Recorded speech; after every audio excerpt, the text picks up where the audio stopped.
Hello to everyone who may or may not be here. Welcome back to the stream where we play non-violent games, games that reward the player for intellectual and or emotional engagement rather than for combat or any other kind of violent gameplay loop. We are back with the Great Ace Attorney this week after a brief break last week.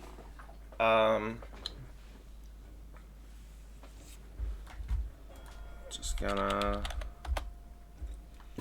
Okay, good. The chat box is working. So let's go. Oh, and I have to start the closed captions recorder. Check, check, check. There we go.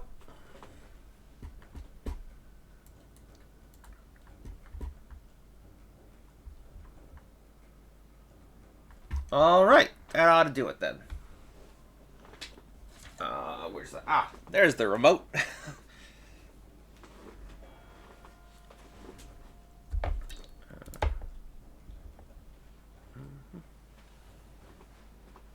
Alright. Let's go. Mr. William Shakespeare. My lord, how can the humble Shakespeare serve thee? What say you in response to the various revelations made during the summation examination? So God mend me. I don't know why I stuttered there. So God mend me, I do solemnly swear. I recall aught of either the lamp or the pipe. But your handprints have made a tiny mess all over the wall there. I explain that, I am done with this. The dignity of this great courtroom has been sullied enough already. Juror number 5. Oh, me? Hold on. I think that's like the voice I gave him, but I want to check.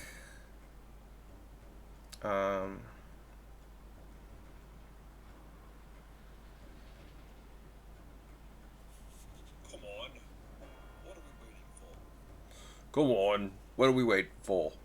Yeah. Alright,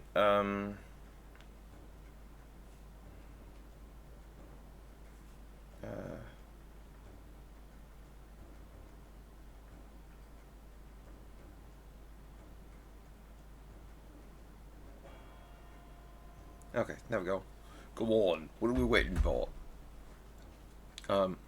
As I went to some pains to point out already, a print from the self-professed detective's toy has no place in a British court of law. As such, whether or not this man did indeed stand before the gas lamp with his hands against the wall remains at this time unestablished conjecture. You would all do well to remember that. Oh. But the prosecution must concede that it would be extremely simple to verify. Just order the mouth of the gas pipe feeding that lamp in Mr. Shamspeare's room to be examined. If there are traces of poison there, what appears to be extremely simple is my Nipponese friend's mind. You will recall that in order to check for the presence of poison in the tea, some remnants of tea were required. Yes. Therefore, it shouldn't be beyond your wit to imagine that even if poison were to have spread on the pipe, it would have completely evaporated by now, making any analysis impossible. I didn't think of that. In any case, counsel, I fail to see what could possibly have motivated the man to do as you describe. Why on earth would this fellow have wanted to blow add to the gas pipe work where he lived? There's only one possibility that I can think of, and that is to use the leaking gas to commit murder.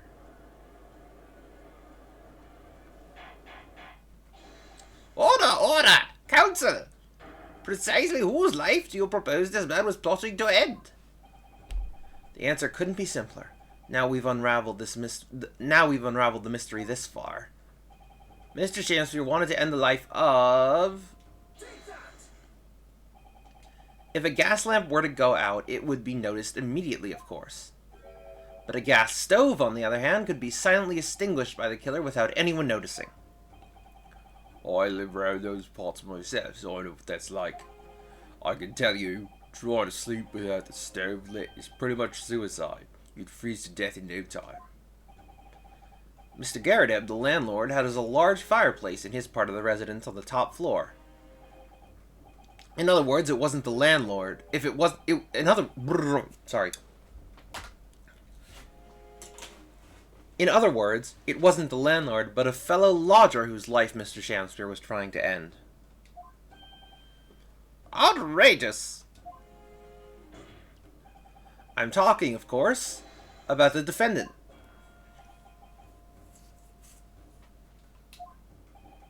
Mr. Natsume isn't the villain in this case. He's the victim this man was trying to murder. Good gracious!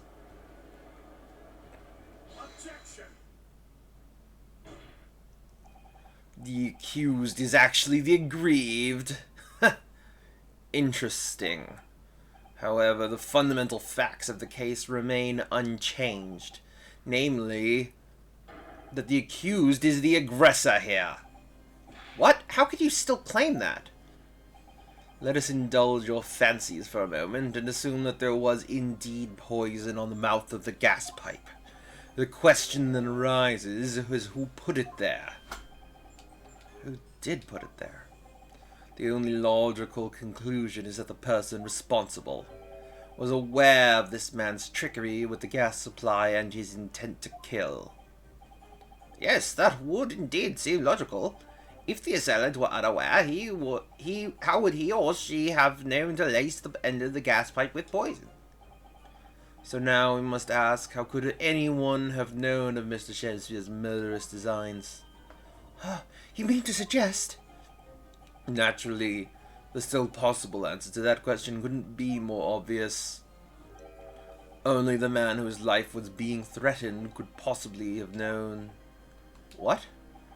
In other words, the person who put the poison on the gas pipe in what was a clear retaliatory attack can only have been the accused, Mr. Soseki Natsume. Ah! Whatever Mr. William Shakespeare may or may not have contrived to do, he was nevertheless the victim of a potentially lethal poison attack. And the only person who could possibly have perpetrated that attack is the accused, Mr. Natsume. The defense counsel's theorizing has failed to avert suspicion from the accused. Far from it. In fact, now that a clear motive for the poisoning has been successfully established, that suspicion is greater than ever. Would you not agree, my Nipponese friend? Ah!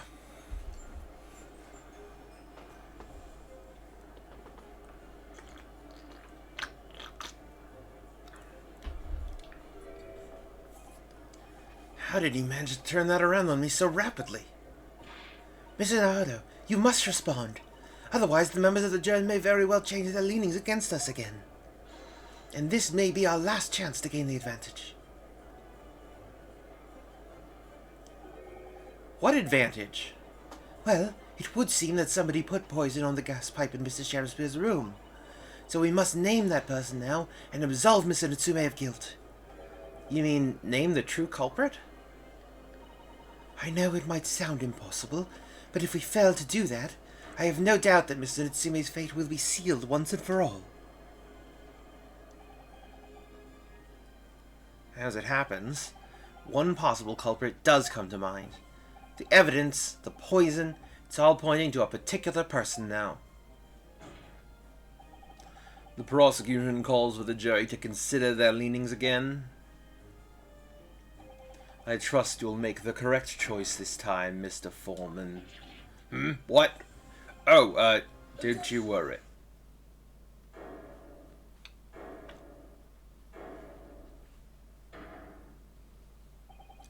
There is one other person who I believe could have been involved in all this. The true culprit of this crime.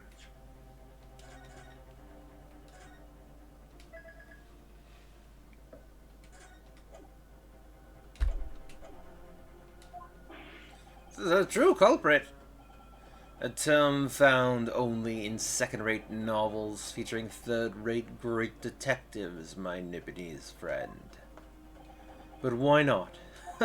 This farce has gone on for so long already, I see no reason to cut it short before its disappointing climax. Thank you.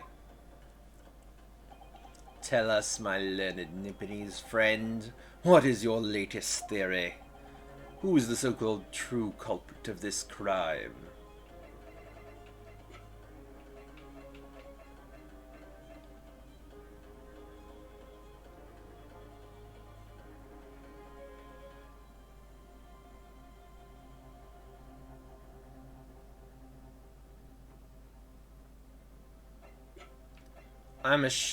I think it's Shakespeare.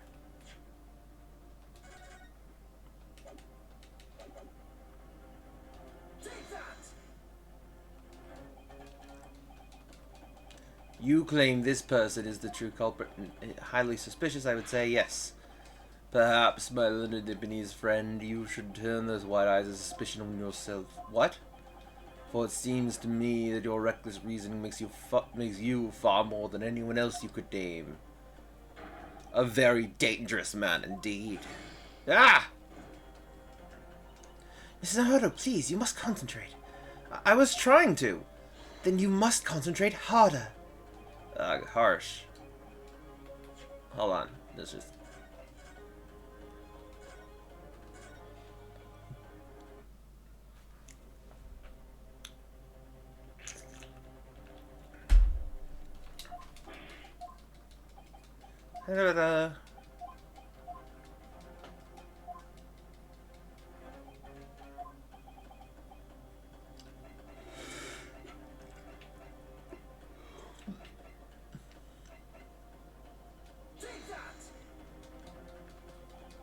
It's not?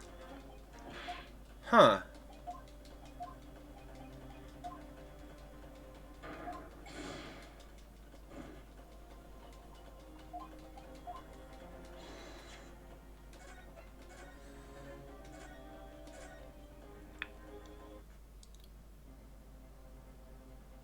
Maybe Garretheb? I'm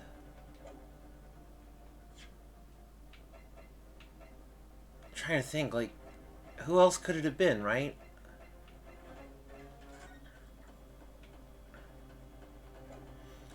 I feel like it has to be Garretheb.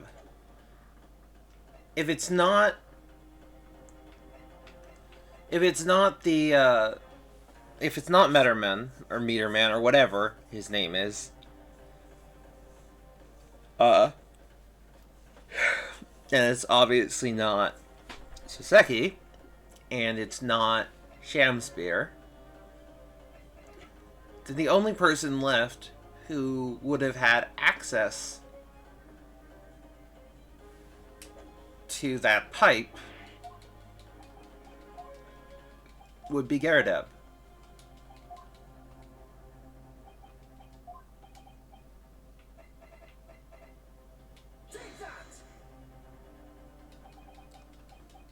Really? Huh.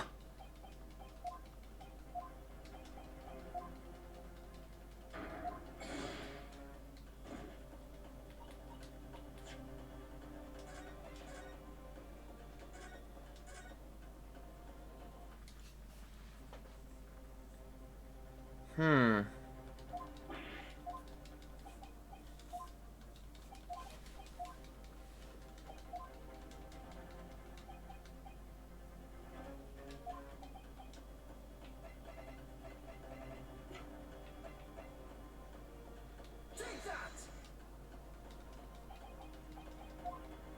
Nope. Who else could it be?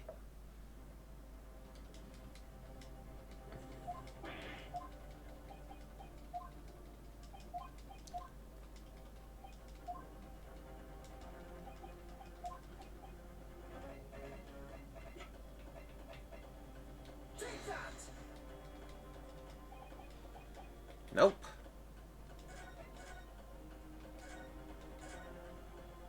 I mean, I doubt it's Olive.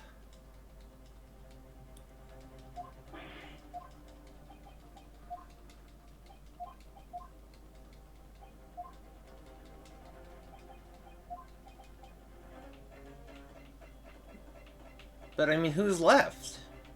If it's not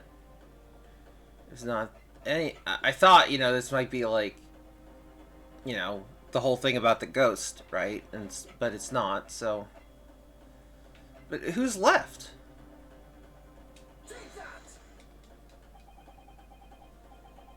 Huh? It's Olive? That doesn't make sense, but I guess it will. Presumably. The name of the person responsible for the poison that afflicted Mr. Shamster is, I believe, Miss Olive Green. Miss Olive Green, Miss Olive Green. I do feel as though I've heard that name in the recent past, Council, but I don't recall where. Miss Olive Green, the woman from 6 days ago. The victim in the recent case of stabbing on Briar Road. An incident for which Mr. Natsume was arrested, I hasten to add. Oh, of course, yes, Miss Green. She was left comatose for some 3 days, I believe, but I heard she regained consciousness 2 days ago. And I hardly need remind the court that Mr. Shamster's poisoning took place 3 days ago. Given that the woman was lying comatose in a hospital bed at the time, she appears to have a rather fine alibi. True, on the night that the incident occurred, Miss Green was in hospital, unconscious. So on the face of it, it would seem that she couldn't possibly be responsible. But still, my colleagues and I visited Miss Green in hospital yesterday, when we found her to be in possession of a bottle of poison. Good gracious, she had poison? And there is another fact that links Miss Green to this case as well. The defense requests that she be brought to the witness stand in order to explain the details to the court. Tell me, Mr. Shabsbow. My lord, pray what be thy bidding? Are you acquainted with Miss Green? I guess the idea is that it's the love of her life, right? The person she was gonna be with. That guy, I forgot his name now, but right, he died in that room somehow. So I don't know, some kind of revenge. I don't know. We'll see, because I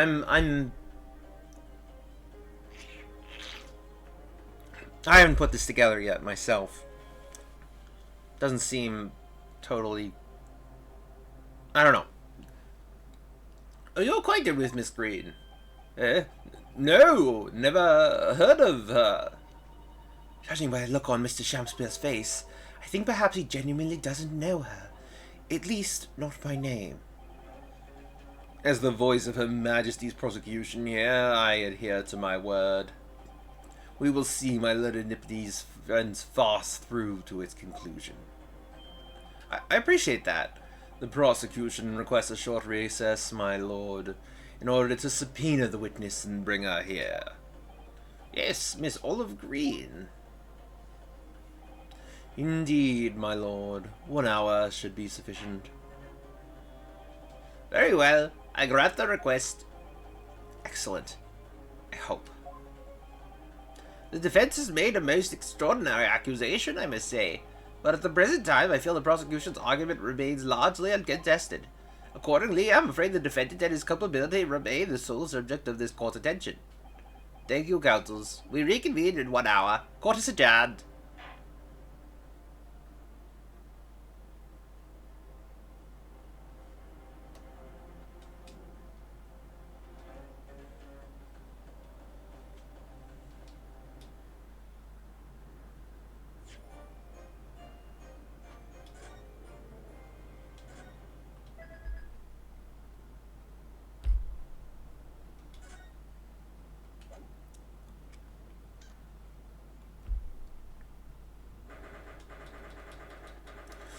February 11:32 a.m. The Old Bailey, defendant's antechamber.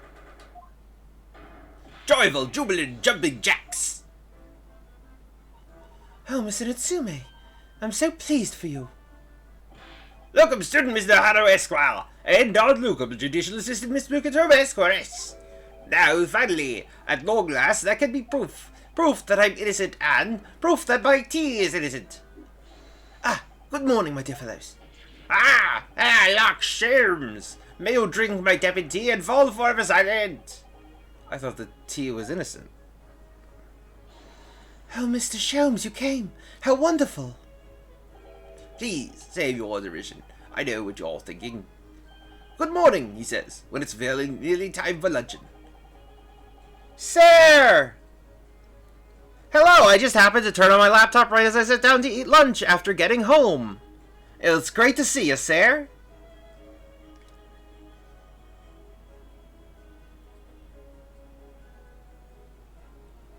Your scorn is written clearly across your faces. Nobody said or thought anything of the sort. The truth is, I was determined that today would be the day. As sleep seduced me last night, I thought, tomorrow, for once, I shall not oversleep. I'll rise early and be present in court to support my companions. Such spirited determination has a beauty of all of its own, does it not? Oh, yes. And then I began to muse on the subject. Why do people oversleep? I queried. Why, time after time, do they make the same foolish blunder? And the answer came to me at once. It's so delightfully simple. People oversleep because they sleep. Well, is that all not an astute insight into the matter? Oh, yes. Upon which realization, I attempted an experiment. I didn't sleep a wink all night. And the results? By first light, I was exhausted and began to be assailed by fits of drowsiness. Shocking. And so, the conclusion of last night's experiment is this. A good night's sleep is quite simply essential. Yes, I think most of us probably knew that already. What others presuppose, I prove by experimentation. That, my dear fellow, is the scientific method. Oh, yes, and one more thing. Do you remember this? Ah! Yes, of course. Yes, of course. It's the poison that Miss Green was about to drink at the hospital yesterday. Oh, you didn't manage to... It was a laborious task, as the bottle was near empty, but such inconveniences do not hinder shows. I managed to confirm that it contained strychnine. So I was right. Perhaps, though of course such circumstantial evidence doesn't prove Miss Green's guilt. I shall leave the bottle in your care now. But licking the inside of the neck is not recommended.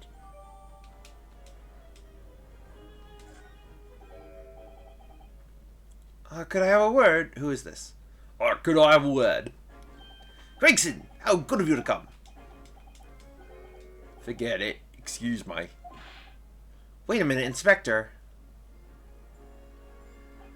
I don't wish to make a nuisance of myself. From the look on your face, I'd say it's someone else who you think is making a nuisance of himself. My dear Inspector, please, speak freely. Pretend that I am not here. Believe me, if I could do that, life would be a whole lot simpler for me. Do you have the results, Inspector, of the investigation in Mr. Shamsfield's room? Not yet. Shouldn't be long now, though. Nah, I'm here about something else. The dead convict, actually. Oh, you mean the man from this newspaper article we discovered yesterday in Mr. Shamsfield's room? A man by the name of... Oh yes, Selden. I went through the archives at the yard and dug out the fellow's file. There's something in there it caught my eye. Something caught your eye? What, Inspector, what? I'll copy out the relevant parts for you, so you can read it for yourselves. Thank you. Capital Offender's file has been entered into the court record. So anyways, how are you today, sir?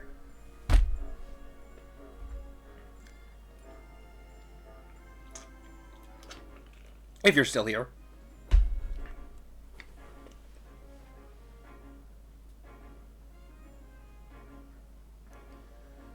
These documents include the details that were in the newspaper cutting we found in Mr. Shamspeare's room. I'll rearrange everything in the court record so we don't have duplicate information. Why are you giving us a copy of this important file, though? Well, you're the ones that turned up the clue in the first place, aren't you? I'm just making sure things get handled in the proper fashion. Oh, Scotland Yard's workings are so wonderful. Indeed, my dear fellows. And the inspector here is a shining diamond in its crown. A shining diamond in the rough, maybe. Look, I just don't want to be beholden to a lawyer, that's all. Still here, getting water. All good.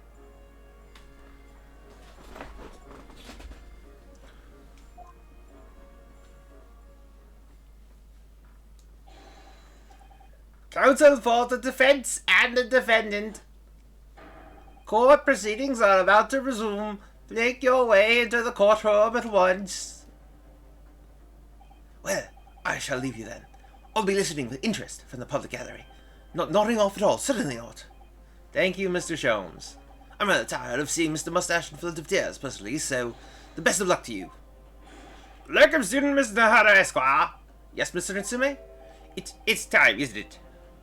Now my puppy is on my lap, so I'm good. Everyone was leaving work early for last-minute Christmas shopping because we are about to get an insane amount of snow, so it was so slow going home. But now my puppy is on my lap, so I am happy. Sounds good. Personally, a puppy being on my lap is not a cause for celebration. Because I have issues with animals and stuff. But I'm glad it makes you happy. Where are you based again? Where are you gonna get the snow? We haven't really gotten any here in DC yet. You don't have to say it, of course, if you're not comfortable saying. I just was curious. It's time, isn't it? Yes, this is it. Miss Olive Green and Mr. William Shakespeare. This is going to be the final battle. East Ontario. Got it. Canada. Got it.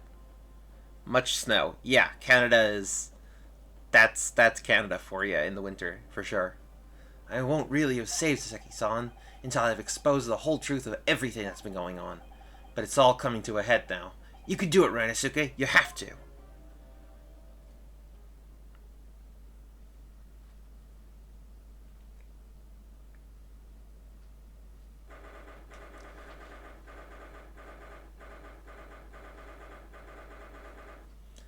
_23rd of February, 12:30 p.m., the Old Bailey Courtroom.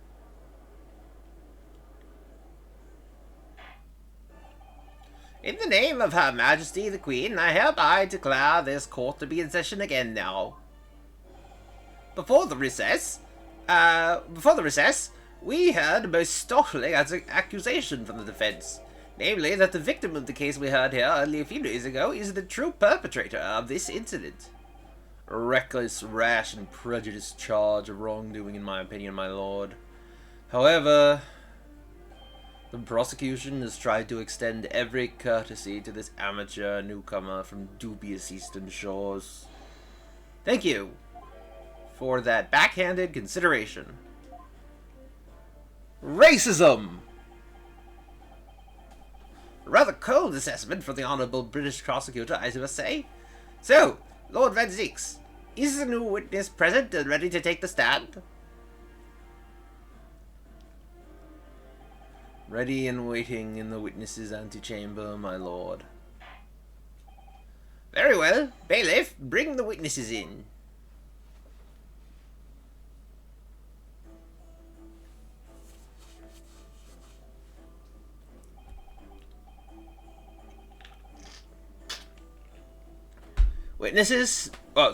Witnesses, state your name and names and occupations for the court, please. William Shakespeare, my liege. For mine occupation, I can say only that I be a tragic victim to be pitied. Currently unemployed, in other words. Hold on. Olive, how did you sound?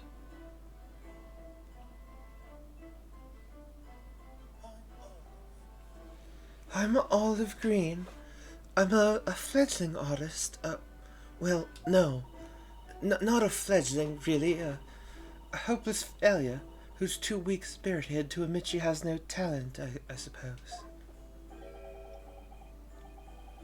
Also currently unemployed, in other words. What a coterie. I don't know what that means.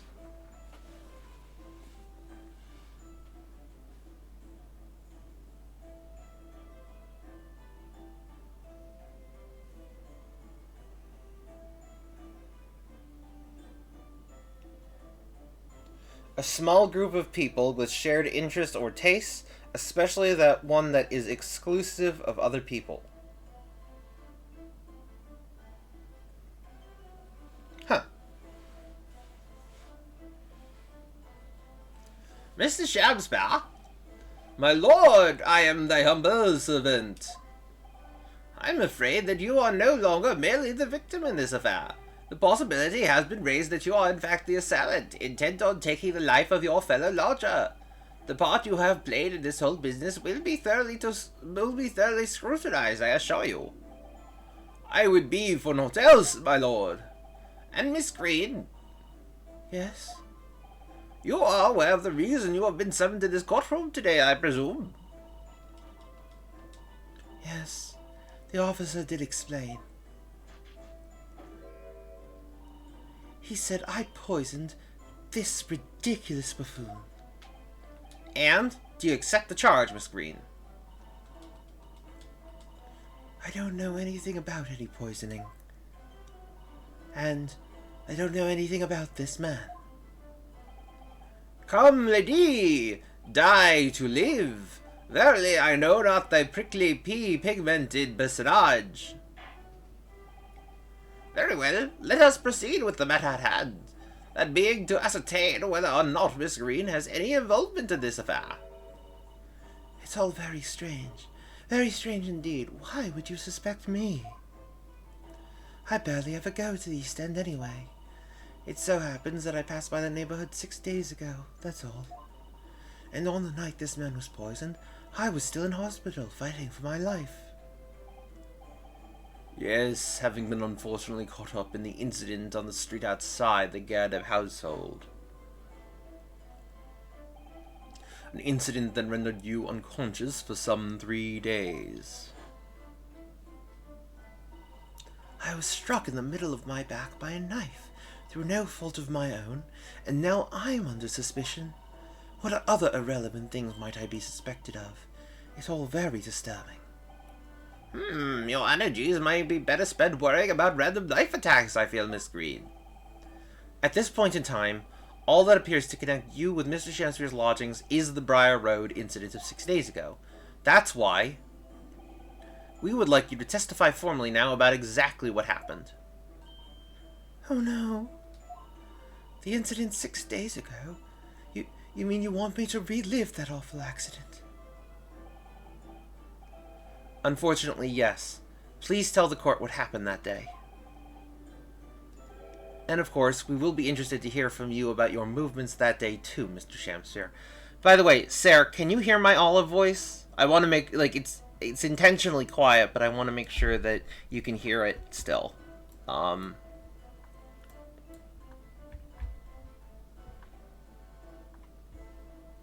Yes, okay, good. Hey, but what happened 6 days ago has nothing to do with me being poisoned. Lag, why? I don't know. It wasn't that much of a lag, though. You responded pretty quickly when I asked the question, so. Let us proceed, then. The witnesses will present their formal testimony to the court on the subject of the incident that took place on Briar Road the evening of the 17th of February.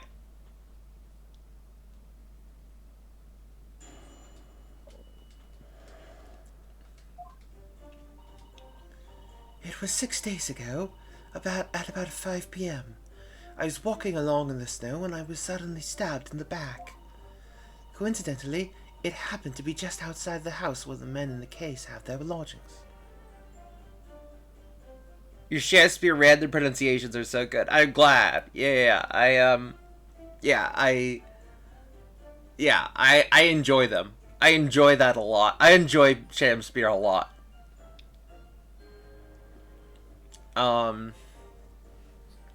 I'm glad you enjoy them too. You enjoy my performance as them too. Coincidentally, it happened to be just outside the house where the men in this case have their lodgings. I was at the tavern on the eve which thou speakest, for I had bespoke my supper. My supper. Anyways, It was the first time I'd been in the area. I had a little matter to attend to, that's all. Anyway, I was admitted straight to hospital, so I knew nothing about all of this business. Yes, the second incident inside a week at what I believe to be aptly described as the haunted lodgings. One can only presume this is a most unfortunate coincidence. Meanwhile, you say you were not in your room, Mr. Shamspeare. 'Twas the following morn when I did awake again that I learned of the dire events. Mary, what a commotion did the officers of the law make on the floor above mine! When Saseki-san was arrested on suspicion of attempted murder. As suspected, there's nothing connecting these two witnesses but happenstance. It's true, it does seem as though they're unrelated at first glance, but I'm not so sure. There's something lurking in the shadows here. I feel certain of it. And this is my one and only chance to expose it. Counsel, you may now cross-examine these two witnesses if you wish. Yes, my lord.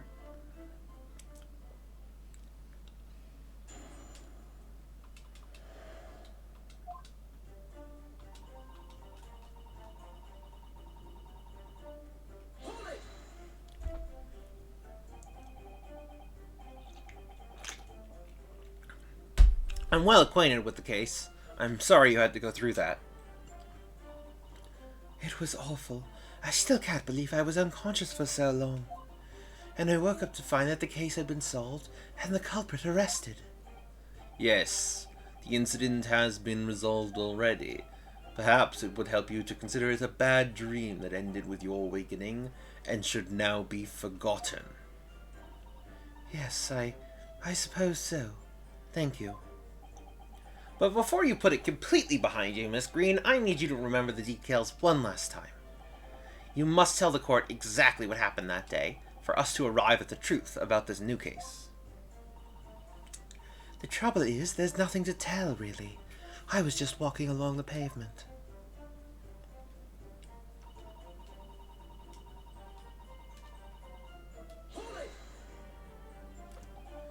What were you doing there that day, though? What do you mean? The art school you attend, what's it called?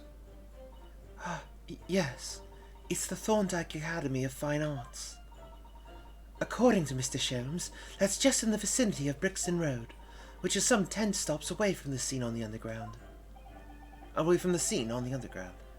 I believe you mentioned before that you also live on Brixton Road, isn't that right? So why then would you have been walking along Briar Road in the middle of the East End? Well, it's because, yes, of course.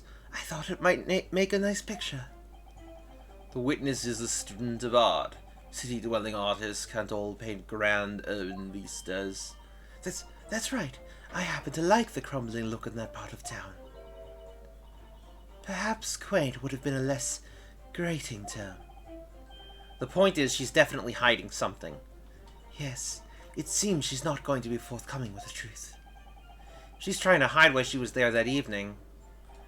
It must mean there's a reason for her not wanting us to know. That's the key to this. And you, Mr. Shamspeare, on the evening of the incident 6 days ago, would you tell the court what exactly you were doing? Would be my pleasure, sire.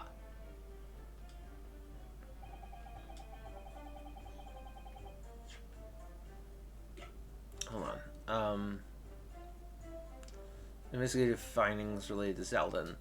18 counts of burglary, 6 counts of suspected murder. Died of natural causes whilst in prison. His final moments witnessed only by his cellmate. The estimated £1,000 worth of loot he stole remains uncovered. Unrecovered, rather. Condemned criminal dies of natural causes in prison. Manchester is strained to his prison. Announced the death of convicted murder and burglar Selden by natural causes in the early hours this morning. He had been suffering with fever since the end of October. Alerted by the shouts of his of his fellow cellmate, medical staff arrived to find him already dead before his capital punishment could be carried out.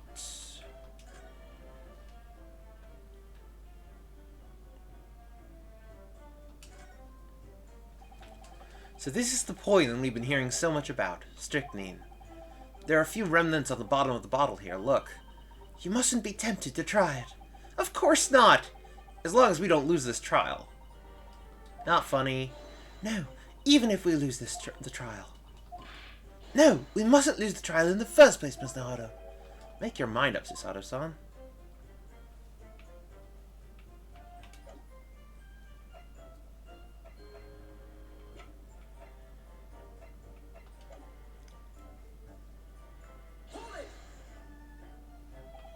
A tavern, you say? Which one?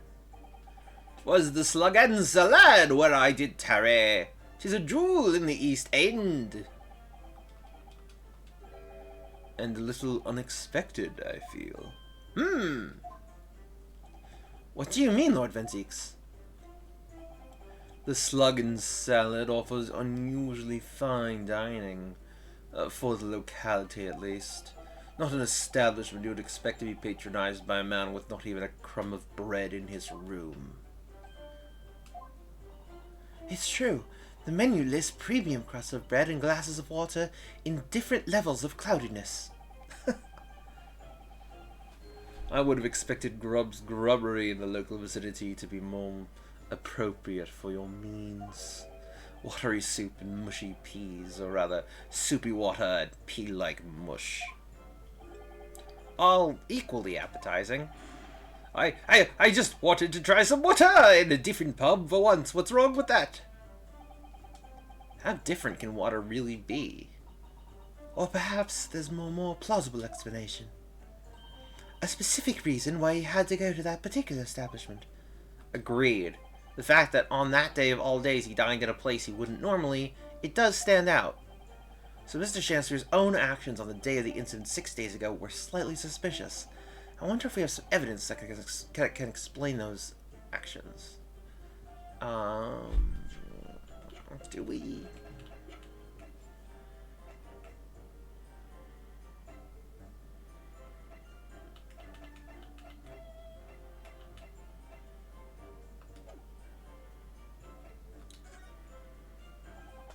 I wish we did, but sadly I can't think of anything at the moment. If we find a clue that could explain why Mr. Shamspeare went there, we must present it to the court. Yes, absolutely. If that is all on this matter, Counsel, I would ask Miss Reed to reiterate her next statement.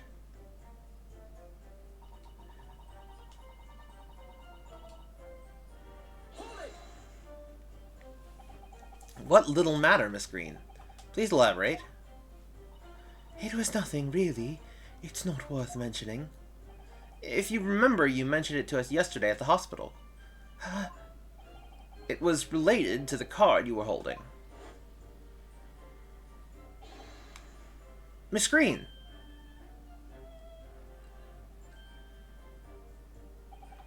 What was that? She clearly just hid something behind her back.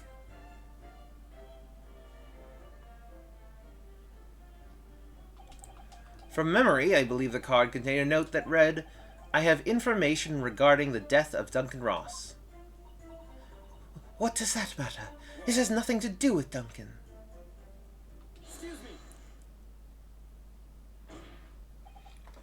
Mr. Shamspeare, do you have something to share with the court? To be or not to be, that is the question. Ah, pray forgive me, the great bard word springeth from within me with no thought. Don't tell me it's because you're possessed by Shakespeare's spirit, right? Hearing Miss Green's words a moment ago seemed to make you think of something. Something of relevance, perhaps? Well. I love Ryanosuke. He says a very polite, excuse me, and then slams his fist on the table. Yeah, like, he simultaneously doesn't want to bother anyone and is also incredibly intense. It's a fun contrast, for sure.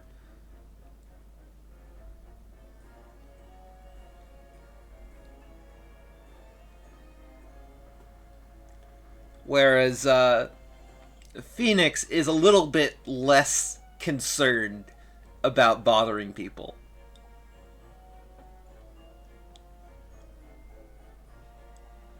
Well, nay, sire! 'Tis nothing at all. Presumably you know the name, though. Mr. Duncan Ross, I mean. After all, you were both lodgers in the same house. I would it were so, but sadly nay. Lodging be a lonely occupation, sire. My lodging fellows be rarely known to me. So, you haven't heard of him, even though he passed away in the room just one floor above yours? Miss Green? Me, my lord? Have I done something wrong?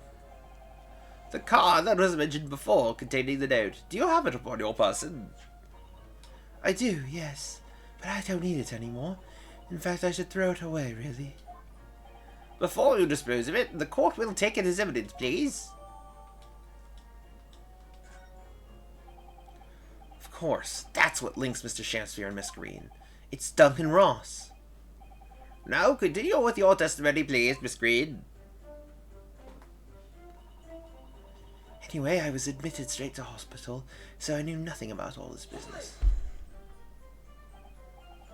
Yes, you didn't regain consciousness until the day after the trial, did you? In the early hours.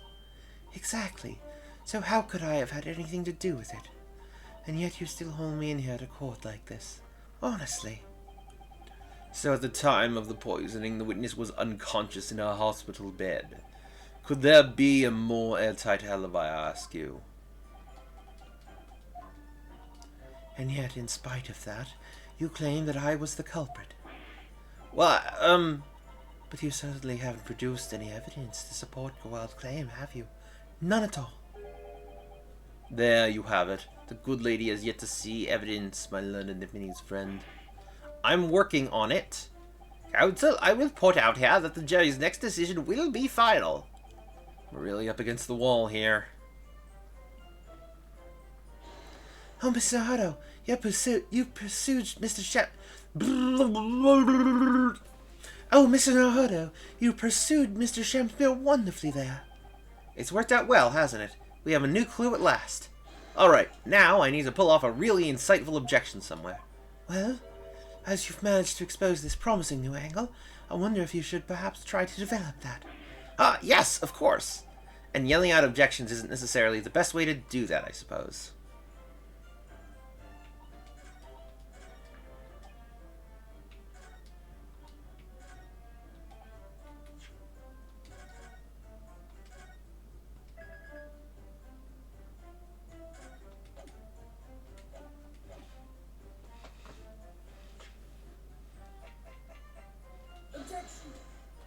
What?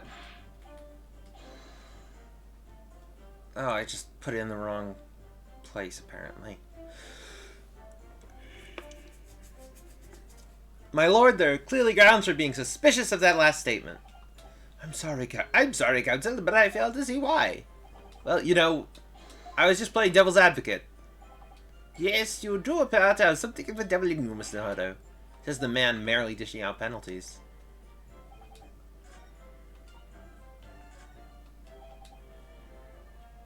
Oh, right, yeah. It was the pursuit, thing, right? That's what I was,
didn't think I should go. Oh, sorry.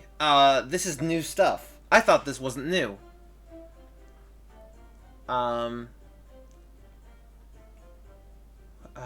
Duncan Ross. Please, Miss Green, tell us more about that note. I'm sorry. There's really nothing I can tell you, but I can assure you it's unrelated to all of this. Completely unrelated. The truth is, you went out that day because that's what the note told you to do, isn't it? The instructions were for you to come to Briar Road at 5 o'clock that afternoon.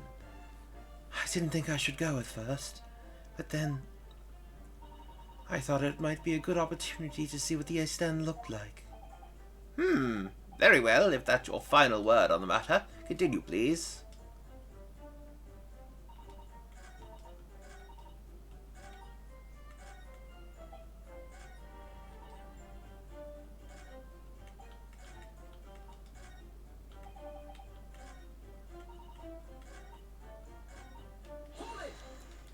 I have to find the...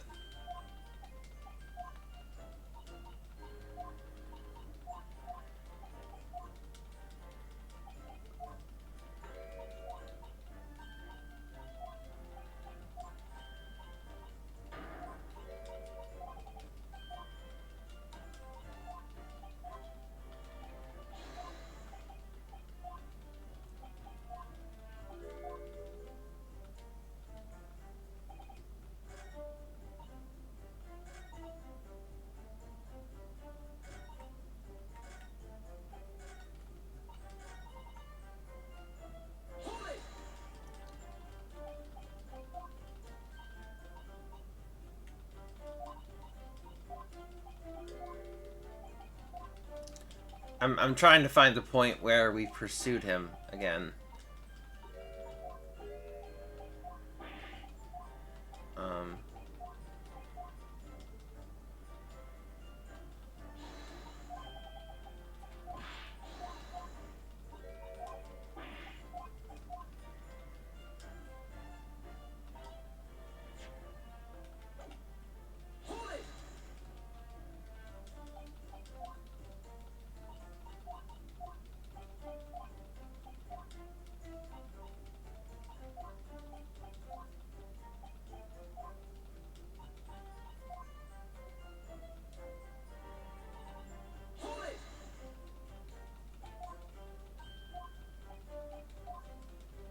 No, we just went through all that.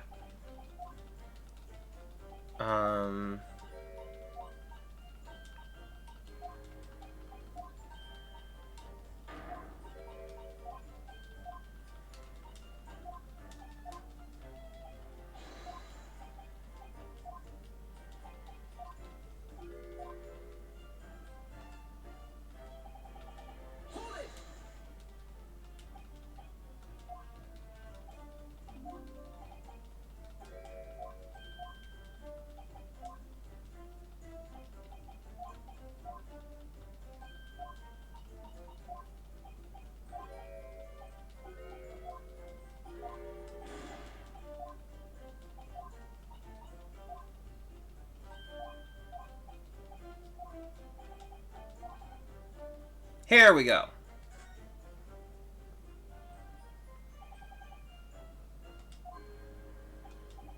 Yes, sir.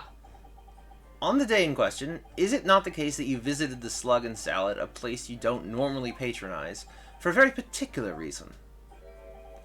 I don't know what you're talking about. Pray, if thou hast some purpose, speakest. Very well, I will present the court with evidence. And let's just save for a second there.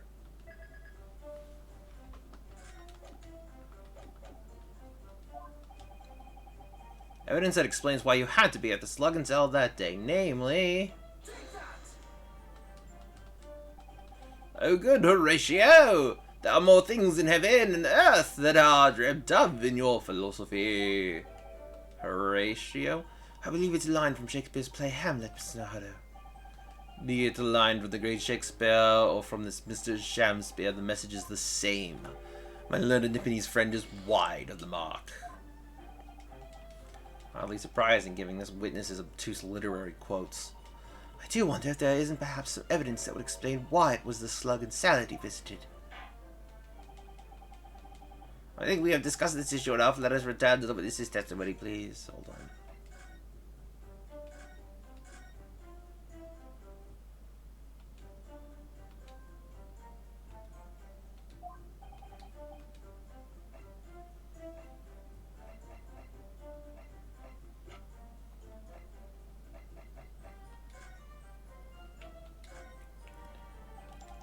The envelope has been ripped open rather carelessly, hasn't it? Miss Green strikes me as the type to open correspondence more neatly than that. Ah, what is it? The way the envelope is torn. I'm almost sure I've seen that exact same shape somewhere else. Oh, you don't mean... Were you thinking of this piece of evidence, Miss Naruto? Exactly, that's it. Try to match them up. Oh, so apparently we had to look at this first. I always forget that, like, there's this extra thing you do in this game, which you actually have to, like, look at some evidence and explore them and have the characters really talk about them and come to the same conclusion. They go together perfectly. The torn-off end of the envelope clearly belongs with this card.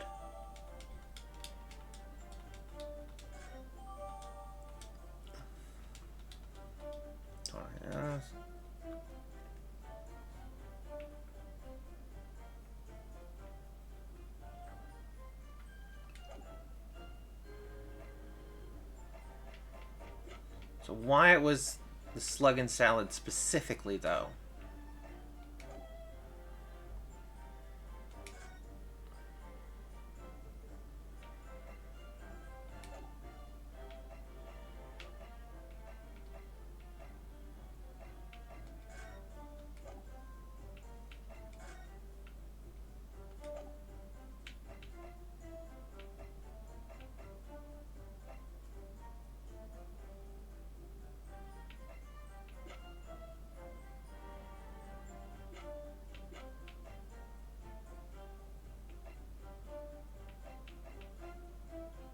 But I don't think I even heard that name before.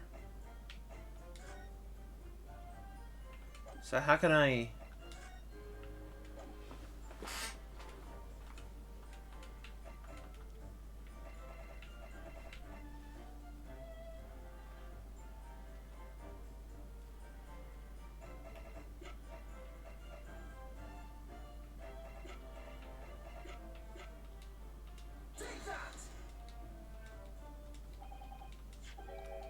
I believe this card reveals the answer. Okay, I was right.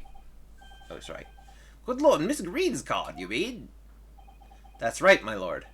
It reads, I have information regarding the death of Duncan Ross. Come to the Slug and Salad on Briar... it actually mentions the Slug and Salad? Well, why couldn't I frickin' read it and find that out? Oh well. Come to the Slug and Salad on Briar Road at 5 p.m. on the 17th. Don't tell anybody else about this letter or the meeting. It is a matter of utmost importance. I guess maybe it was like mentioned when we initially met with Olive, but I didn't remember that because that was ages ago now. Mr. Shamspeare, your actions on the afternoon of Miss Green's stabbing are exactly as described in this note. Ah!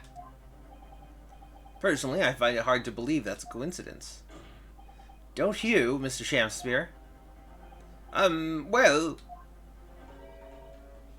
Excuse me, can I say something? Yes, Miss Green. That card was delivered to me. It doesn't have anything to do with this odd man, does it? Well, you'd think so, yes. But it's hard to believe it's merely... My lord, may I? May you what, Miss Green? I'd like to make something very clear about that card. Very well, then. You may amend your testimony to include details about the peculiar note. This note was delivered to me at my address. It has nothing to do with the odd man next to me here. And,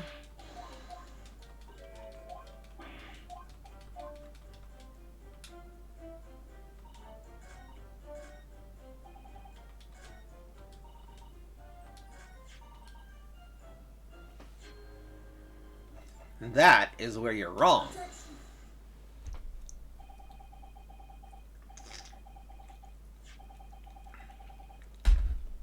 The day before the incident, exactly 1 week ago now, this note was delivered to your address.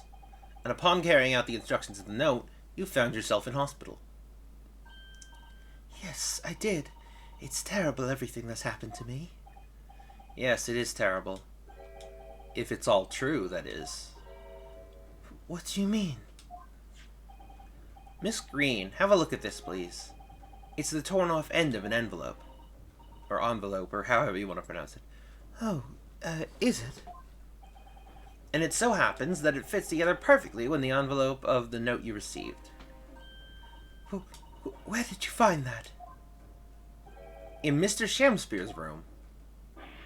In my room? Mr. Shamspeare, do you perhaps remember this note from somewhere? Well... Your actions that afternoon follow the instructions in the note to the letter. Come to the Slug and Salad on Briar Road at 5 p.m. on 17th, and so that's exactly where you went. Let me ask you again, Mr. Shamspeare. You already knew about this note, didn't you? And you, Miss Green? What did I do? As this torn-off end of the envelope proves, the note was originally in Mr. Shamspeare's room. So how is it that it came to be in your possession? I don't have the first idea. I'm just a fledgling artist, after all. There's only one explanation. You broke into Mr. Shamspeare's room and stole it. You did what? Sorry, thou hast what? You broke... thou were in my room! What on earth do you want with me? It would seem that both witnesses need to testify again. Miss Green. Yes? Whilst you have the court's sympathy, I'm sure, for the suffering you have endured in recent events, anyone found to be giving false testimony in a court of law will be duly punished. Which is an exception for the Great Ace Attorney and the Ace Attorney series, not the rule. Please bear that in mind. It is still weird to have the concept of perjury in an Ace Attorney game. It still feels weird.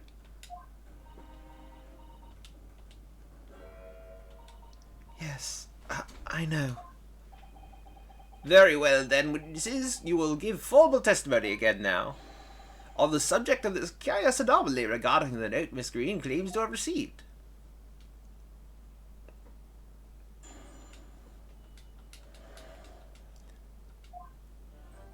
I do remember now.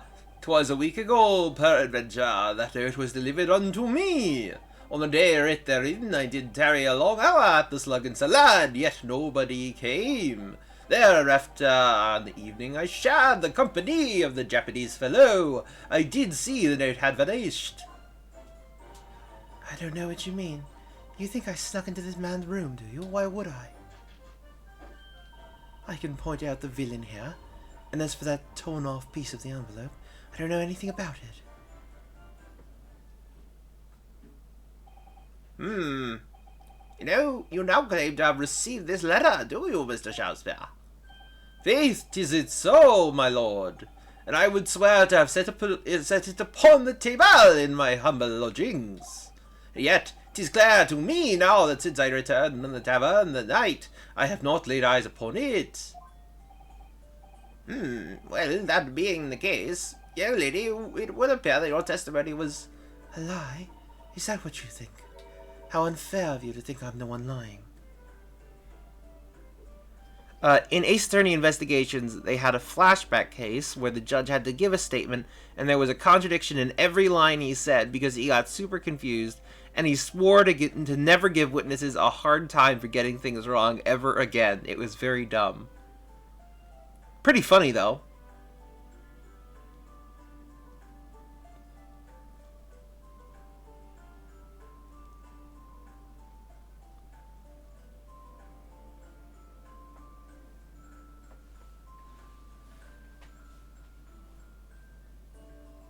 How unfair of you to think I'm the one lying. I beg your pardon? I'm just a fledgling artist, as I said, and fledgling artists don't lie. But, like, Judge, you have one job. Yes. Funny, yes, but, like, Judge, you have one job. Yes, and he has never done it well. Ever. Ever. In fact, that's the other weird thing in this game, is that the judges are competent. It feels weird. It feels weird. It feels weird to have competent judges and, like, a functioning legal system. Of course, with one exception, which is that the jury is incredibly biased every single time. Every single time.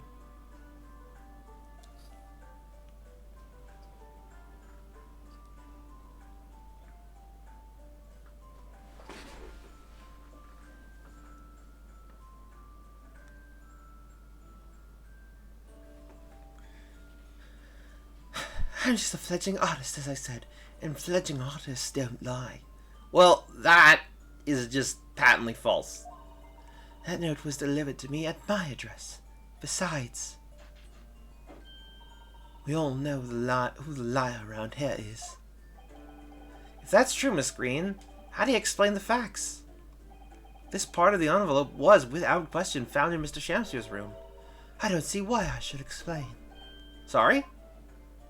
I'm a fledgling artist. My job here is just to say what happened, that's all. It's your job to give the explanations and the proofs. You, the fledgling lawyer. Fledgling will do his best. Evidently, my learned friend's cross-examination is the only hope of learning the truth. Well, counsel, I'm ready, my lord. Very well, then. The defense will now proceed with the cross-examination of the witnesses. Miss Green clearly did break into Mr. Shamsfield's room. There can be no question of that. And that's how she acquired the note. Yes, two facts that are starting to lead me to a possible explanation for all this. And it's not a pretty one.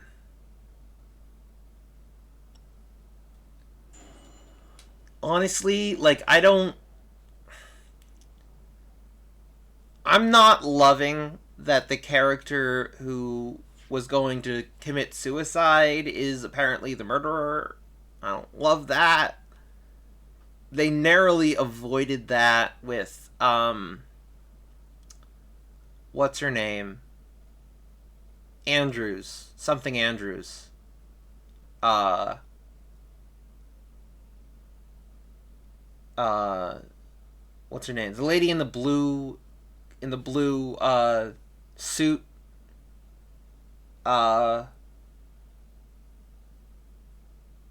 Someone. Anyways, was it in the third game, I think? Or the second game? Adrian Andrews, that's the one. Yeah. Like, they narrowly avoided that.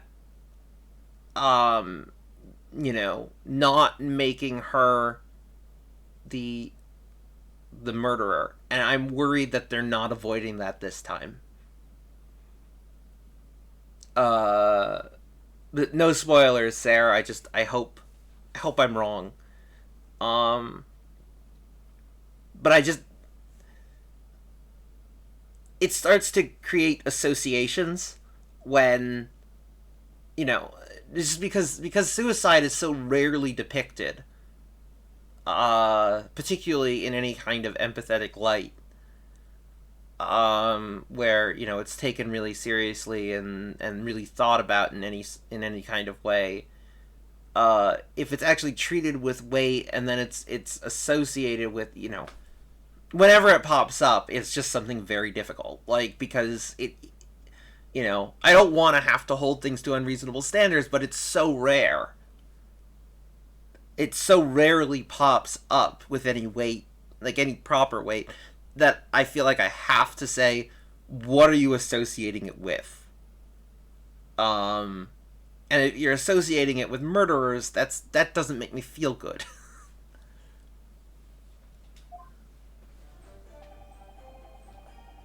I do remember now. It was a week ago, peradventure. Oh, yeah, right. We did that already.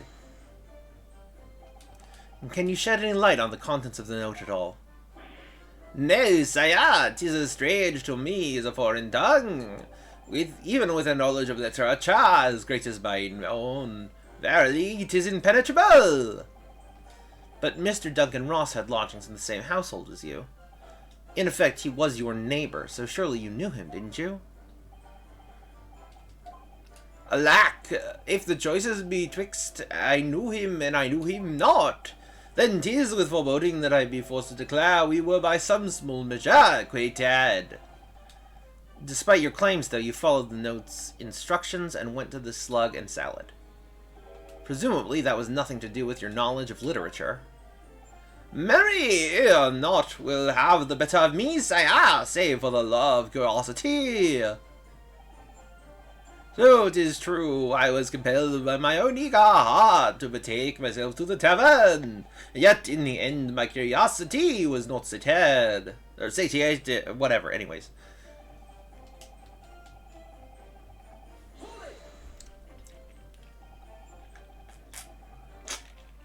So even after waiting for an hour, nobody appeared? Gotta go, Adam, but it was great watching ya. All good, and I hope to see you soon again, sir. It's always great to have you.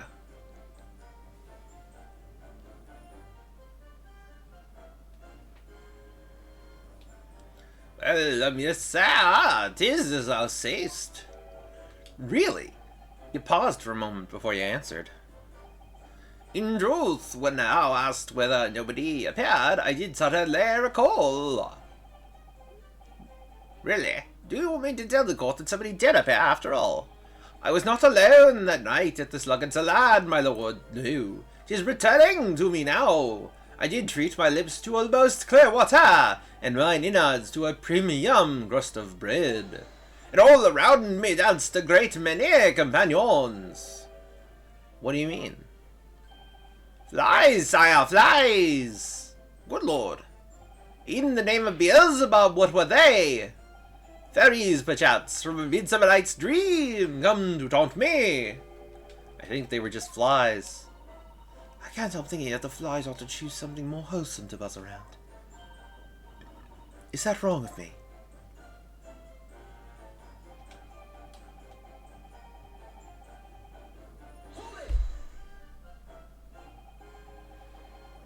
When exactly did you notice it had gone missing? Such idle thoughts now occupy my mind. I am busied with greater ideas. In other words, you didn't notice. Several days passed between your outing to the tavern and Mr. Natsume's visit to your room. Yes, it would appear that the note disappeared sometime in that interval. Such idle thoughts now occupy my mind. I am busied with greater ideas. And yet, during that time, Miss Green was comatose in hospital, was she not? Clearly, then, she could not have been stealing things from Mr. Shakespeare's room. Yes. Yes, of course. It's all some sort of misunderstanding. Isn't it, Mr. Prosecutor, sir? You have so far failed to give a satisfactory explanation as to how you came by the note. I am not here to advocate for your defense, madam. I won't tolerate inconsistencies in your story. You would do well to remember that. How dare me? What's Lord Van Zeek's getting at?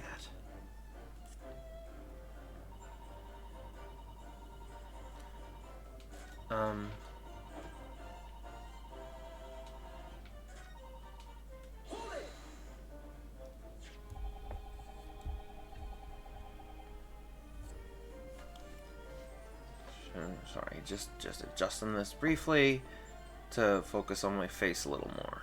Hold on.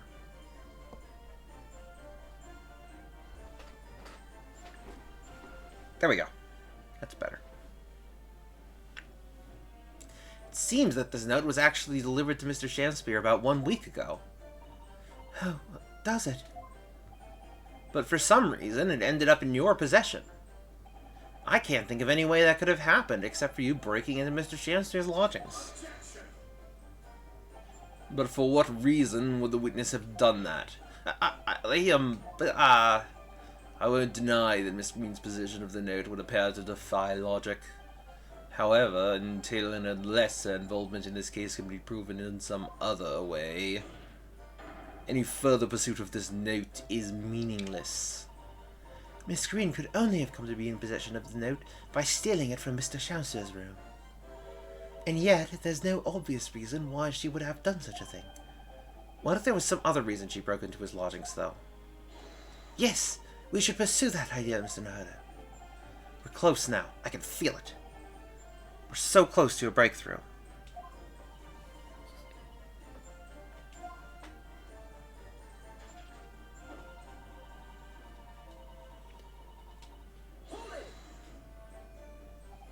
So, you don't want to tell the court the truth about the letter, is that it?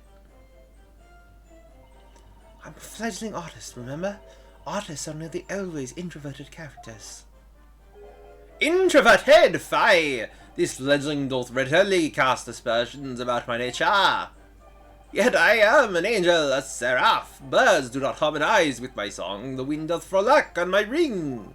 Oh, pity! Wherefore dost thou accuse me, one so pure of heart and bold woman? Pure of heart? I don't think so. Even a fledgling like me can see you're just a failure. Tragedy! Thou shalt not know the true heart of an artist until thine instruction hereafter my death. Oh, the days, oh, the years, alas, to enlighten thee, thou must wait so long and in vain. Mr. Naruto, interject with some clever remark. This is your chance to shine. This is your chance to shine. I'm no Shakespearean actor, Mr. Sato. No, as far as I can tell, the only thing that's going to resolve this argument is evidence, yes. It's clear that Miss Green did in fact break into Mr. Chelmsford's room, isn't it? And that's where she found this letter. Yes, two more or less foregone conclusions that lead me to one terrifying conclusion. Terrifying? Yes, I'm afraid to say that the outcome of this cross-examination may well change how we look at this case completely.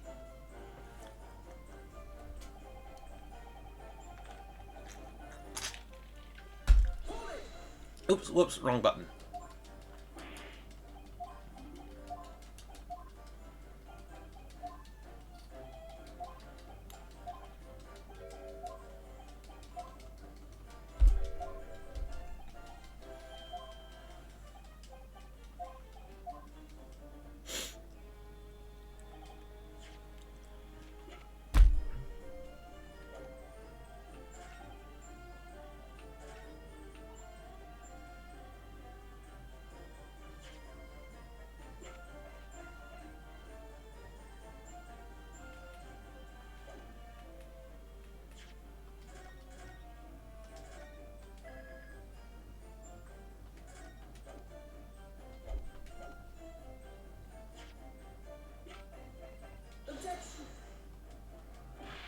My lord, there are clearly grounds for being suspicious unless I am sorry, because why?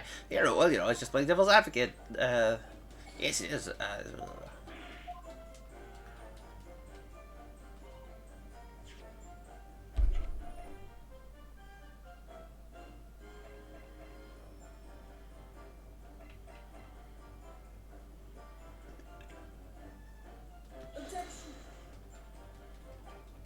Nope.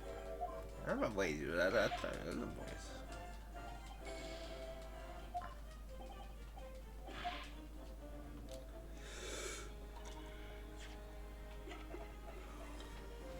Huh.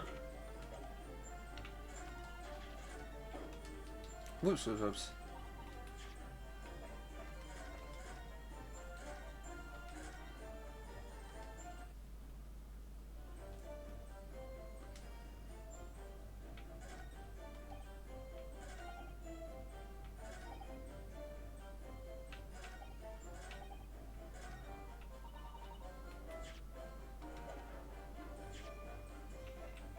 Why would she?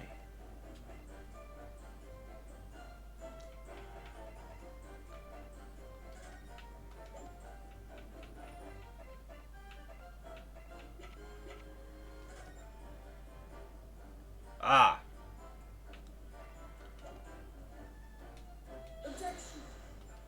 I'm thinking, nope.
Unless there was some other reason she broke into his lodgings.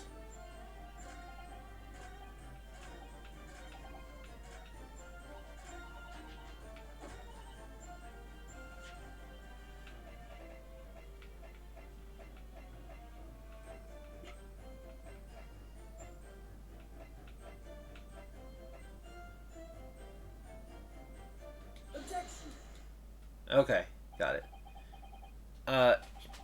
Yesterday at the hospital, we saw you with this bottle, and though the contents spilt during the course of our meeting, a small quantity remained. According to the defense's independent analysis, Mr. Sholmes' chemistry set, the liquid that was still in the bottle was identified as strychnine. What? Strychnine? The very same poison that afflicted Mr. Shakespeare. Ha! Miss Green, you broke into this man's lodgings for one reason and one reason alone. To cover the end of the pipe that feeds the gas lamp in Mr. Shakespeare's room with poison. Can this be? You broke into my room to... It may seem incredible to the court, but from the remaining clues, there is only one logical conclusion that we can reach. The person who attempted to take Mr. Shakespeare's life with poison was you, Miss Olive Green. Oh dear, oh dearie me. Oh.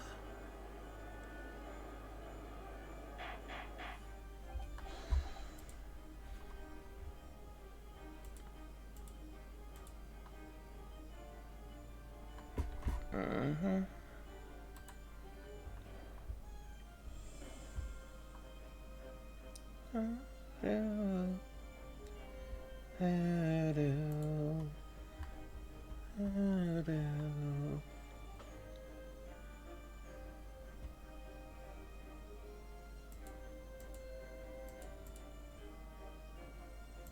Anyways, order! Counsel, are you seriously suggesting this woman put poison on the end of the gas pipe with intent to kill? Yes, my lord. There's no other way to explain the facts. But if Miss Green did indeed set this hideous trap 6 days ago, and the victim had put his mouth to the pipe that very evening, as expected, the attempted murder would have happened 6 days ago, surely? Well, that's a very good point. Perhaps not, my lord. I beg your pardon? There was a significant police presence in the area that evening on account of the incident on Briar Road. Local residents were being interviewed throughout the night as part of the ongoing inquiry. A circumspect criminal would likely have chosen not to carry out any wrongdoing at that time. Lord Van Zeeks. And of course, the following morning, there was more activity at Mr. Shakespeare's address. More activity? Ah, yes! You mean his fellow lodger, Mr. Natsume, being arrested on suspicion of murder? That's right. And as the defense has already proposed, Mr. Shakespeare was meddling with the gas in the pipe for a very sinister reason himself, to cause the gas stove in Mr. Natsume's room to go out, thereby asphyxiating the occupant. But once Mr. Natsume had been arrested, his room was under constant surveillance by the police. In the circumstances, Mr. Shakespeare had no reason to blow air into the gas pipe. His intended victim being in a prison cell. With the need to tamper with the gas removed, the poison on the pipe lay dormant. And then, 3 days ago now, the situation changed again. Right. Mr. Natsume's trial, which took place here at the Old Bailey, came to an end. The trial in which the man stood accused of stabbing Miss Green in the back, but was duly acquitted. That resulted in Mr. Natsume returning to his lodgings for the first time in 2 days. And that very night, his gas stove mysteriously went out, and Mr. Shakespeare was mysteriously poisoned.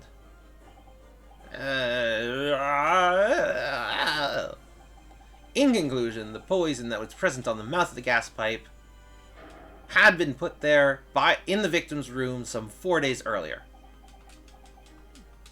Mary!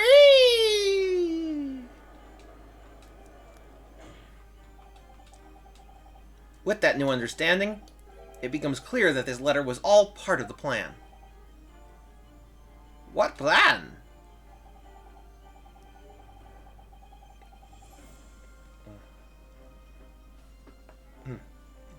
about that.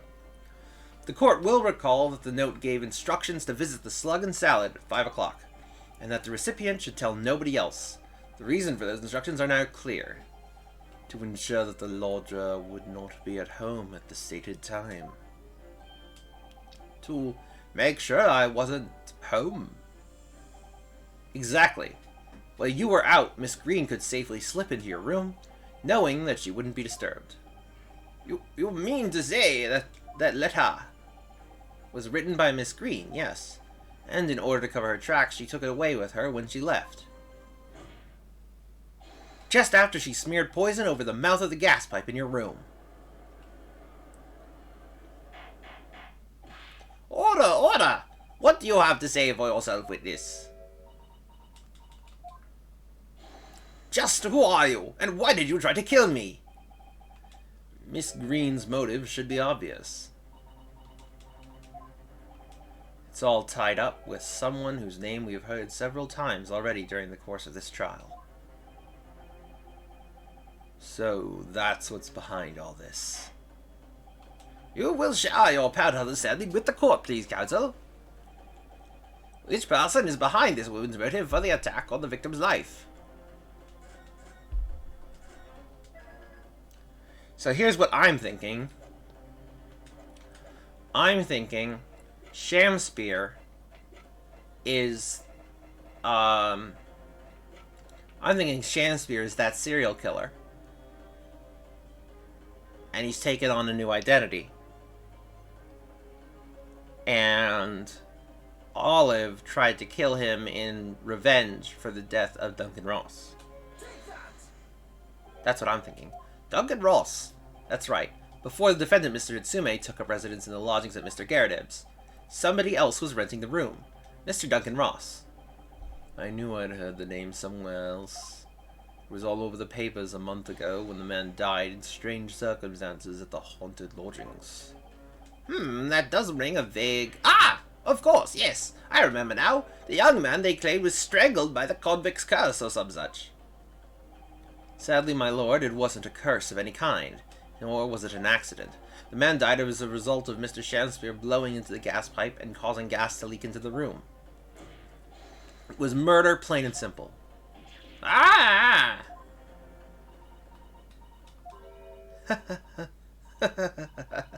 Well, what do you know? The world is so unfair. Curses, curious deaths, it's all people care about. If it's an interesting story, they want to know.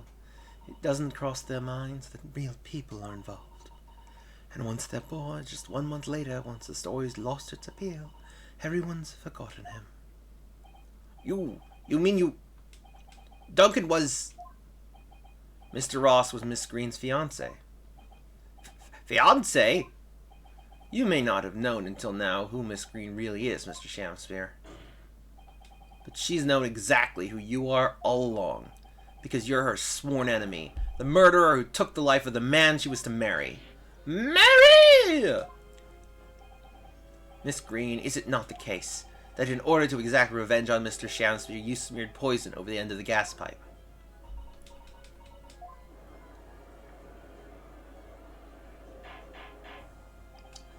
This is all quite extraordinary.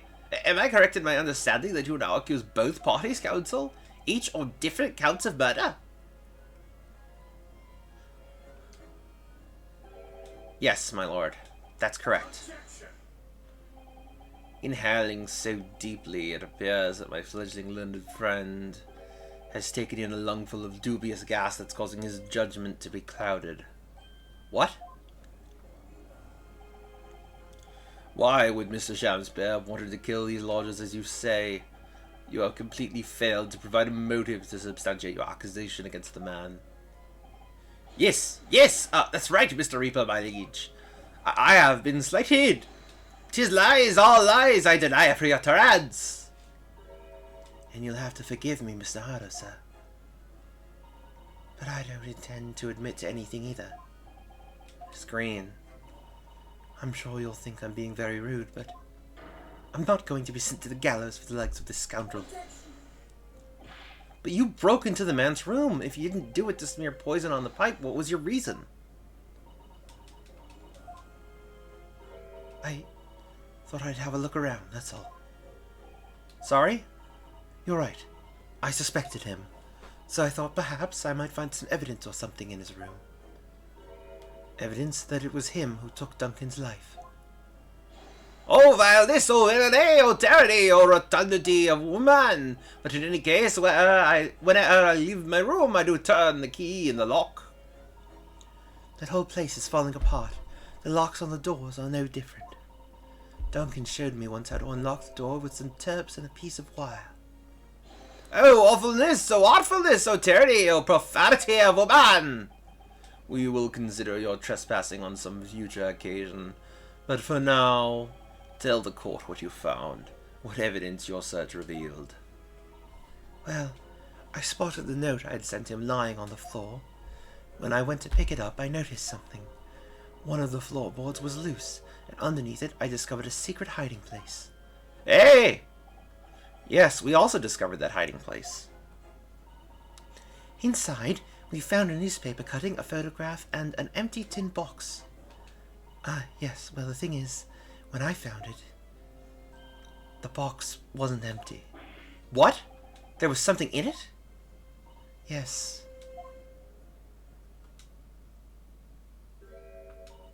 This rather nice key. Ah! What are you doing with that? What the... Every ounce of color has drained from his face. Give it here! Give it to me now! It's mine. It's mine! I inherited it! What was that, witness? What did you say? You inherited it? No, What's all this about? He inherited that key? It was obviously important to you since you'd gone to such lengths to hide it, so I took it. I don't know what it's for, but you took something precious from me, so I took something precious from you. So what if it means you can't open something now? I don't care. Give it back this minute! Give it to me! Calm yourself, witness. So Mr. Shakespeare has tried, and in one case succeeded, to take the life of 2 lodgers now. Yes, his motive for doing so is the key to everything that's happened.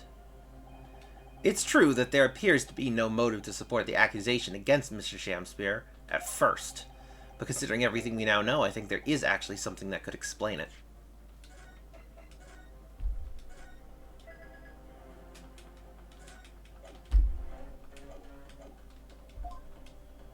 What? I need to recall every piece of evidence at our disposal, everything we've seen and heard, because I'm sure that I just caught a glimpse of the link that runs through all these events. In that case, counsel, I must demand that you present evidence to the court in support of your claim. What is it that you say can explain the motivation for Mr. Shakespeare's alleged crimes?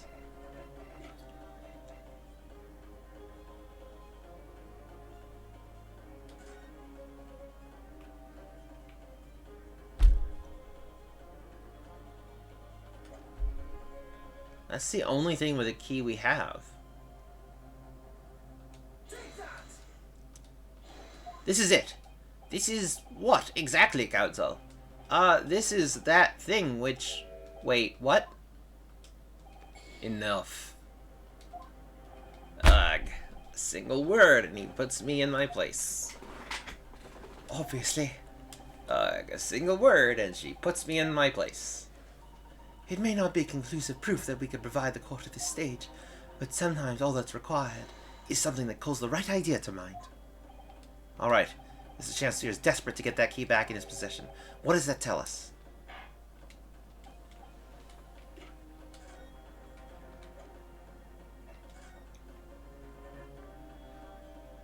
Ah! Here we go. This is it. So Shakespeare isn't Selden. He was his cellmate. That's an official police report, is it not? The Selden file? How did you get a hold of that? Selden? The now sadly deceased Mr. Ross and the defendant Mr. Natsume have only one thing linking them. The fact that they had lodgings in the same room. Well, yes, we know this, certainly.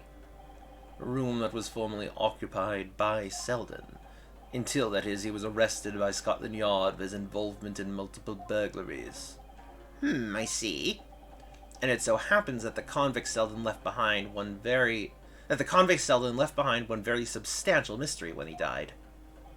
The some £1,000 worth of loot that he stole, which as yet remains to be found. Ah, yes, of course, it's coming back to me now. It's written in his file here. £1,000 lost en route to hell. That was how the papers summed it up. And it seems that one particular fellow inmate was with the convict in his final moments.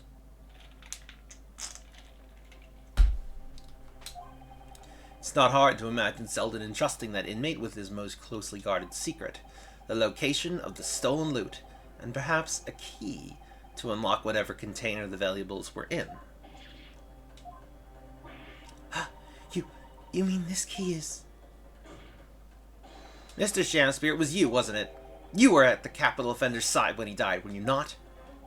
What are you talking about? 'Tis a false charge, I tell you! A false charge!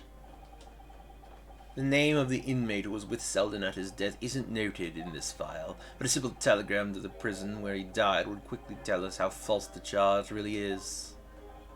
Ah! But even if it's true, why would the man be so intent on killing every subsequent occupant of the convict's lodgings? There's only one explanation for that, my lord. It was in that very room that Selden hid his loot.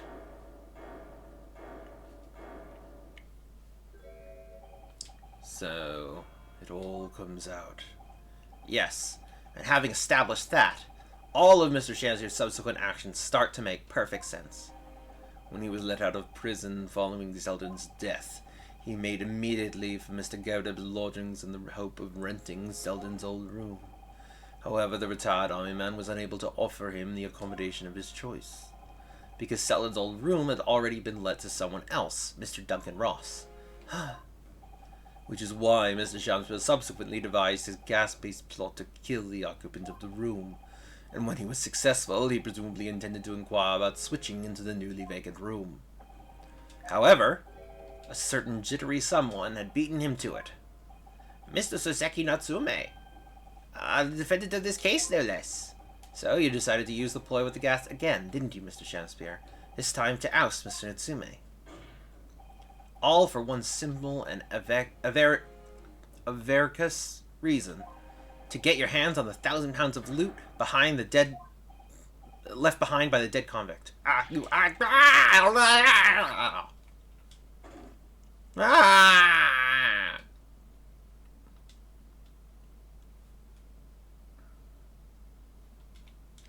Looks like I'm gonna snuff it before they get to stretch me neck. Looks like I'm gonna stuff it before they get to stretch me neck. Listen, I want you to have me loot. Anything to stop the coppers from getting our mitts on it. It's hidden in the room where I was lodging when they got me. Yeah, this is the key to it. Take it. Always stay one step ahead, mate. See ya in hell, I guess. Shamspear. Wait, so Shamspear is his real name? It's not like one he just took? It's mine. What did he just say? It's mine. That loot is mine.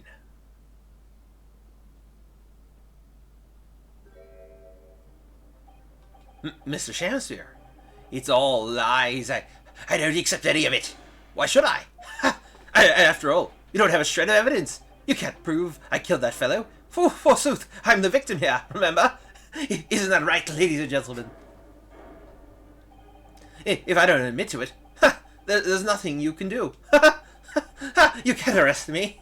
For the time being, anyway. Verily, you can't arrest the victim, can you? Isn't that right, ladies and gentlemen? I'm so close. I just need a few more hours. I swore to myself that I'd get my hands on it. And I can almost taste it now. Do you really think I'd just give up? There's no question in my mind now. This man is guilty through and through.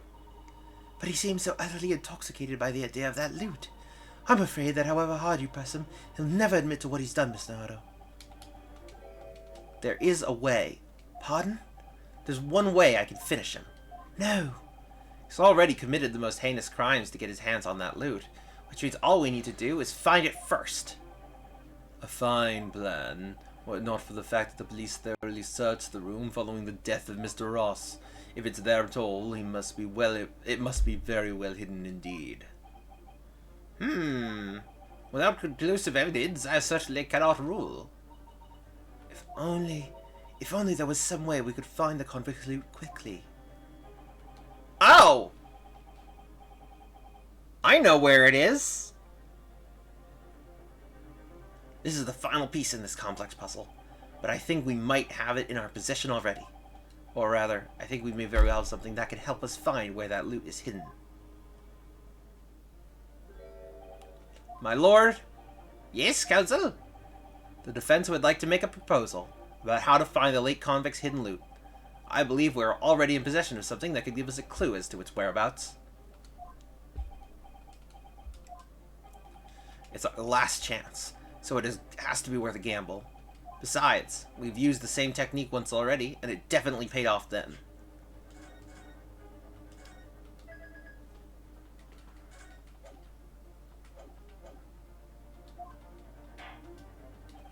Very well then, counsel, let the court hear your idea. What do you propose we can use in order to locate the hiding place of the deceased convict's home?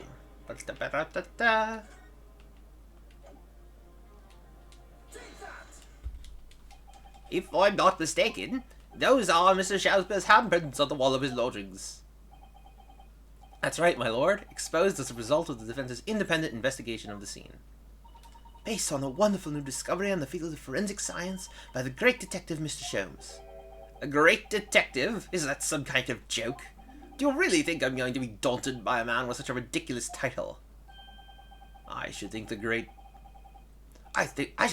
bard ought to recognize such a title when he has one, Mr. Shamspear. Perhaps we should compete for the honor of most ridiculous title. Ah! 'Tis Sherlock Sholmes himself! What are you doing here, great detective? Your usual haunts are the filthy back streets of the capital, are they not? Ah, Mr. Reaper, it's been too long. And I see your complexion has worsened since last we met. Mr. Sholmes? He does know Lord Van Zieks, then. Well enough to say something like that, in any case. Oh, come on! He would say that to anyone.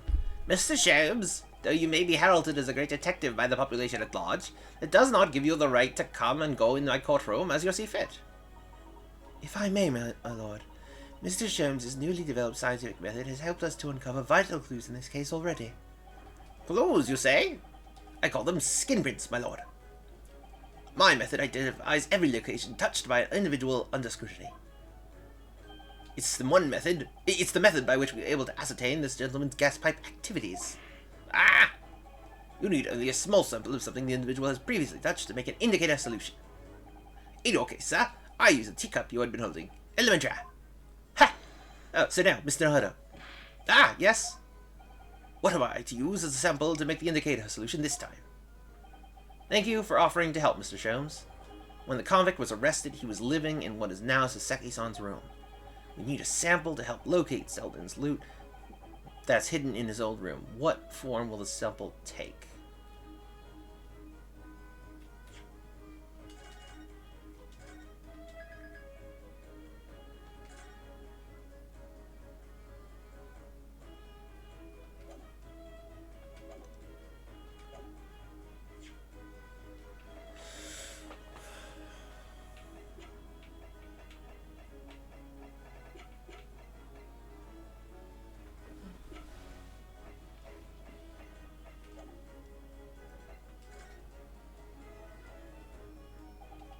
We will need something of Selden's in order to create the indicator solution to find his loot, and something the convict own happens to be in the possession of somebody listed in the court record.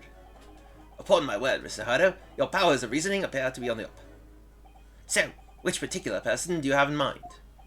From whom can we obtain a possession of the late convict Selden to create the indicator solution? I'm thinking...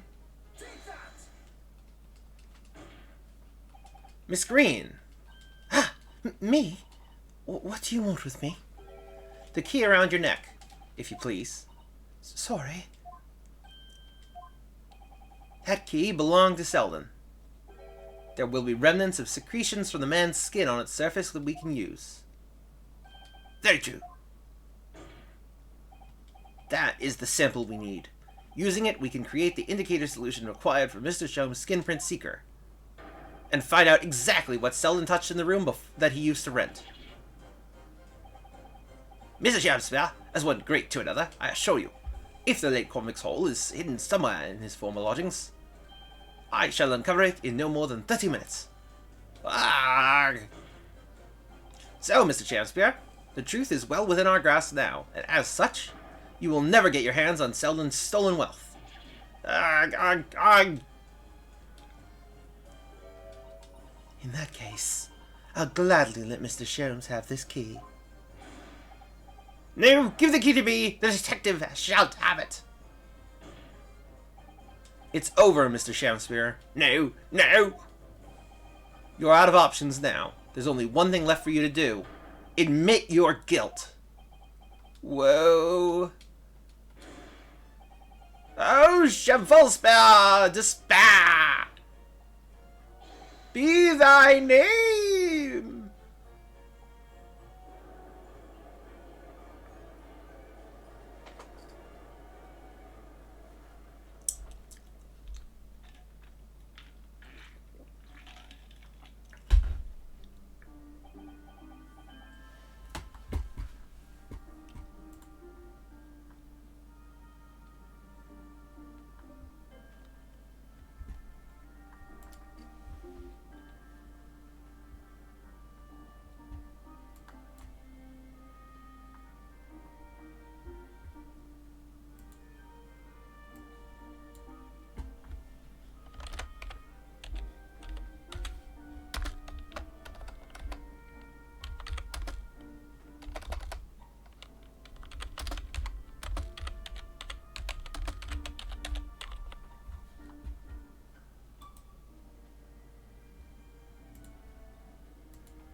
I never intended to kill the man. I just wanted to drive him out of the room. That's all. So you'd have time to find the convict's haul of stolen goods. Yet after you'd killed the young man, you still didn't move into the room. I asked the landlord, of course. I pleaded with him, but he refused. Why? I was 3 months behind with the rent, for one thing. Mr. Garrett really has had a lot to put up with. And he had the gas repair work done immediately afterwards, pushing the room out of action for a while. And then this Japanese man swooped in at just the right moment to sign the new lease. Poor Mr. Natsume, what unfortunate timing. Then 5 days ago, after the incident on Briar Road, when the Japanese fellow got himself arrested, I thought I'd finally have my chance. But it wasn't to be. No, the scene was sealed off and guarded by the police night and day. And if I remember correctly, Mr. Sholmes spent the whole day in there reading books. I couldn't even enter the room, let alone search for the loot. Which is why, on the day Mr. Natsume was acquitted and returned to his room, you once again tried your trick of blowing air into the gas pipe that feeds the stove in his room. Unbeknownst to you, however, that action would lead you into a deadly trap.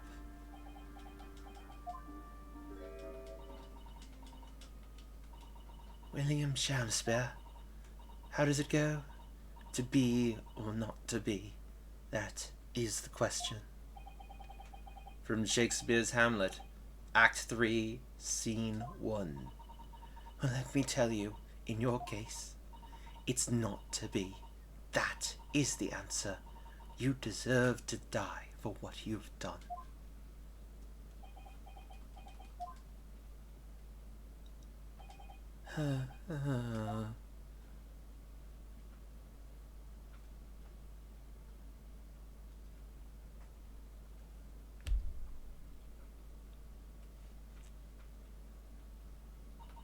At first, I really did think it was just a terrible accident. I'll never forget our conversation the night before Duncan died. The gas supply in my new lodgings are a complete disaster, you know, Olive. You know, Olive, the gas supply? The gas supply. Yes, the stove always seems to go out in the middle of the night for some reason. That's no joke. They say it's the convict's gas. Oh, Duncan, please, don't stay there. I don't care how cheap it is. Alright then, if it's that important to you, I'll start looking for a new place. There are spare rooms at my house. Why don't you leave that horrible room tonight? No, I'd better not. We said we'd wait until we'd graduated before we told our parents, remember? But that was the last time we ever spoke. That very night he fell victim to the gas. If only I'd known it was going to happen, I'd have insisted he left that horrible room that instant. But instead, all I've been left with is bitter regret. I stopped going to school, but something kept drawing me back to the house on Briar Road. I saw a stooped eastern-looking man with a mustache coming out of the house one day when I was there. He walked up the road to Grubb's Grubbery for some food, so I followed him and sat myself down next to him. He had some watery-looking soup and started to pick a quarrel with the publican. That place is cursed, I tell you, cursed! The ghost of that convict who used to live there, trying to suffocate me! I wake up in the middle of the night, freezing to death because the stove has gone out. The room is full of gas and I can hardly breathe. But the pipes have been checked, no problem there. It's like I'm the problem, that's what they're thinking. But how could that be?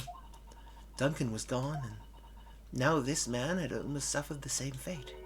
Could it really be a curse? Then I remembered a rumor I'd heard about how the gas companies go around investigating the gas installations. A rumor? Ah, you mean? Yes, everybody's heard the stories, it seems, about how they go around checking the pipes. How anything connected to the gas can be extinguished by blowing air into the pipework. That's when it started. A little flicker of doubt in the back of my mind that just wouldn't go away. Was it really an accident, though? Once I'd had the idea, it wouldn't leave me alone. It plagued me day and night. So I bought this at one of the black markets in the East End. A black market? I'd never been. I just heard people talk about them, and you really can buy anything you can think of there. In some ways, being able to get my hands on this so easily made me even more determined. I had to find out one way or another. Was Duncan's death an accident, or was it murder? And your chosen method for establishing the truth was simple, but highly effective. Smear poison on the gas pipe you suspected the man of tampering with, and wait. If Mr. Shamspere was innocent, nothing would come of what you'd done. But if he was guilty, he would pay for his crimes dearly. I found out the name of the man I suspected, William Shamspere, and then I wrote him this little note. I have information regarding the death of Duncan Ross. Come to the Slug and Salad on Briar Road at 5 p.m. on 17th. Don't tell anybody else about this letter or the meeting. It is a matter of utmost importance.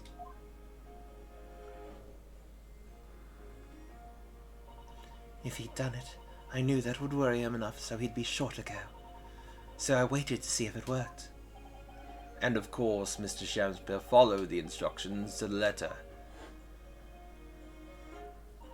I worked out where the gas pipe was straight away, so I smeared a good amount of the poison I'd bought all around the mouth of the pipe, all the time praying that the devil's work wouldn't be done, and that it was all just some wild fantasy. Actually, no. All the time praying that the devil's work would be done, and that the culprit would get his just deserts.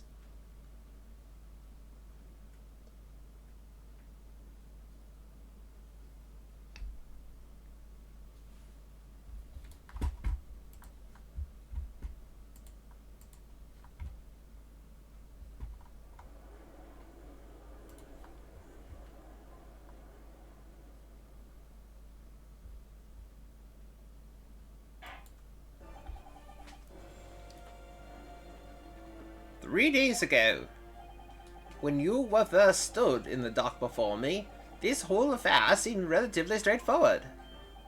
"Yes, my lord." Yes, my lord. Whatever. "I certainly never imagined the depths of depravity that we should subsequently find lurking behind the scenes." "It has been a long road, my Nipponese friend." "Oh, yes." "And one I certainly didn't envisage walking with you." "Nevertheless, together we have reached the light at the end of the tunnel, as it were. Miss Green." "Yes, my lord." "You will henceforth be stripped of your freedom, as punishment for the attempted murder of Mr. William Shakespeare." "Yes, I know." "And you, Mr. Shakespeare, you will be tried for the murder of Mr. Duncan Ross in cold blood, and the subsequent attempted murder of Mr. Saseki Natsume here present."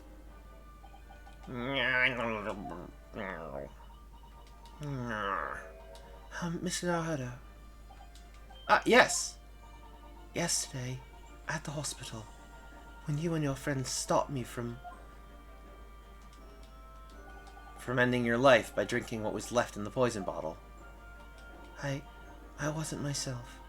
I can't even really remember what was going through my mind. To be or not to be, I suppose. It's a question that's so hard to answer, it seems. Well, personally, I'm glad of your being here, Miss Green. Oh, And I'd like to believe that it's a blessing Mr. Shakespeare didn't die when he ingested the poison. For your sake, at the very least.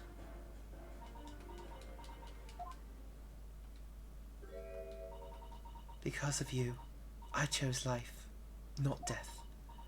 And now you've made the truth come out at last. Okay, so this is better than I hoped. I should say, not better than I hoped. Better than I worried about.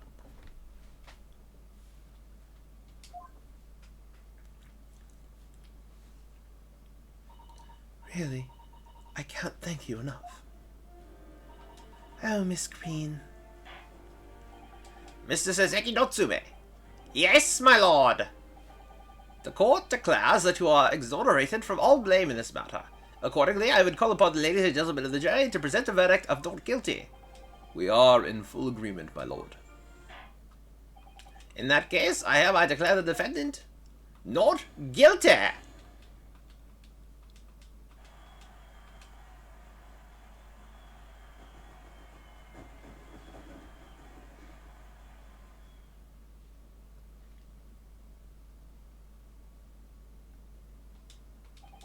Court is adjourned. And that is where we're going to stop.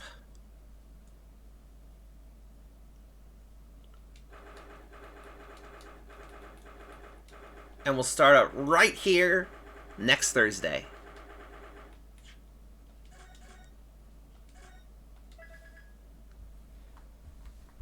Have an amazing evening, everybody, and I will see you on Saturday for Broken Age. I think we're getting close to the end of that game, so that's exciting. So yeah. See you Saturday.